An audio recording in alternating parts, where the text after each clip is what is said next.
Rigward il-kwistjoni tal-abort, l-eċċellenza tagħha Mary Louise Colero Preca qed tikdeb.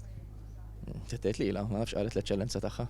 Ek sostna l-Ministru Silvio Xkembri meta mistoqsi minn Net News dwar il-klim tal-President Emeritu Mary Louise Colero Preca dan hekk kif stqarret li l-emenda li qed titressaq mill-Gvern immexxi minn Robert Abela fil-fatt bib miftuħ biex jinqatlu trabi innoċenti u jiddaħħal l-abort li l-Partit Laburista fil-kampanja elettorali kien qal li mhux se jdaħħal. Fl-aħħar jiem il-Life Network Foundation ħarġet stqarrija fejn spjegat li l-Gvern ta' Abela tibqa' jinjora lil koalizzjoni Int Tista' Salvani u l-grupp ta' 80 esperti li huma appoġġjati minn aktar minn 25,000 persuna li ffirmaw il-petizzjoni kontra l-abort. Dan fil-waqt li saħqu li hija ħasra li l-Ministru tas-Saħħa Chris Fern għażel li jiddeskrivi tħassib ta' ħafna Maltin bħala ħajb għaliex dawn ma jaqblux miegħu minkejja l-pariri ta' diversi akademiċi, esperti u l-President Emeritu Mary Louise Colero Preca, il-Ministru Xkembri u membru fil-Kabinett ta' Abela baqa' jinjora l-appelli u jisħaq li ma jaqbilx ma kif qed tiġi interpretata l-liġi minn dawn l-individwi sinifikanti fis-soċjetà